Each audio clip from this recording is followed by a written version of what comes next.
I want to read some things and some points that the White House is highlighting about this bill because this is what the White House's rapid response team posted that the big beautiful bill will, quote, make the Trump tax cuts permanent, raise take-home pay for the average family by as much as $13,300, increase the average worker's wages by as much as $11,600, no tax on tips, no tax on overtime, and support Made in America.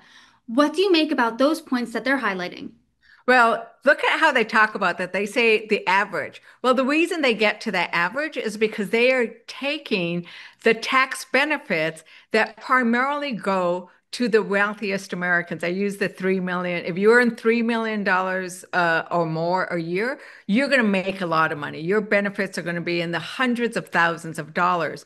But if you are a working family, you might get $1 a day versus they're going to get about $700 a day in tax benefits. That is not fair. Now, if you average that out, that's what you come to. But if you're a working class family, if you're a middle class family, you're not seeing that. Indeed, because of the way they're changing the child tax credit, because of the way they're changing and kicking people off of the Affordable Care Act, of Medicare, the impacts to middle class Americans and working families are negative. They're actually going to see, in many instances, a tax increase. And those things like the no tax on tips, they're actually very limited and they're not permanent. They're very temporary. Well, they are making the tax cuts for the wealthy and the biggest corporations permanent. Once again, a budget reflects your morals, and this is an amoral budget. It does not reflect uh, my faith tradition, which says that you should care for the poor, you should care for the least of us. Indeed, my Archbishop in New Mexico said the church must stand in opposition to this because if we believe in the teachings of Jesus Christ and the teachings of the church, we must stand in opposition to this bill. So that kind of shows you that if you actually have an archbishop of the Catholic Church carrying on and saying, this is not right, this is not consistent with our values, it tells you what this bill is really about and who it favors. Yes, it gives tax cuts, but it's sending them to the wealthiest Americans.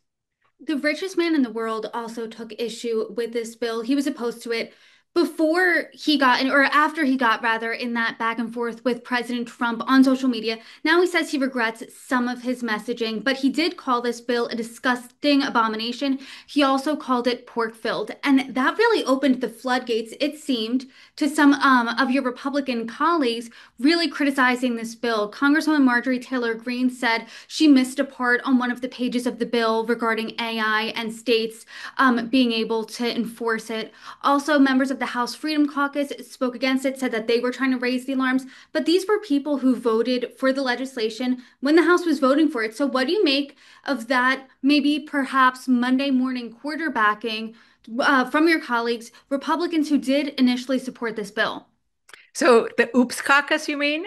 The people that said, "Oh, I didn't know it was in there. You voted for it."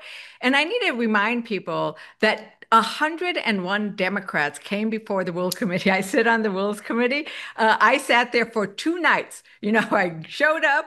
We worked through the night, all the next day, and all the next night, where we heard Democrats show up and offer amendments to the bill. We read it. We knew all the bad things that were in it. We opposed it. They didn't even show up. The Republicans on the Rules Committee didn't even show up for most of the hearing, or they fell asleep at the hearing. If you would have read that bill, you would have known everything that was bad. If you would have just listened to us, you would have known everything was bad. And that Oops Caucus that after the fact said, oh, we wouldn't have voted for it, if we would have known it had a $3 trillion increase to the deficit, well, guess what? We gave them another opportunity. We didn't give them. The Republicans, we just voted on a rule in the House floor that was a do-over, that allowed them, if they had a problem with the bill, they could have voted against the rule that we just passed a couple of hours ago, because that rule brought the bill back up again and made changes. It didn't address the things that Marjorie Taylor Greene said she had a problem with. So your statement that you would have voted against the bill if you would have known it was in, well, guess what? You just voted for the bill twice. We had 12 Republicans ask the Senate to take out the cuts to the energy tax credits because those will hurt their districts. They voted for the bill again. So when they say those things, it doesn't matter. You can't send a CYA letter that said, I wouldn't have voted for it if I would have known, and then vote for it again. We need to make sure that the American public knows that Republicans continue to vote for a bill that they know is wrong.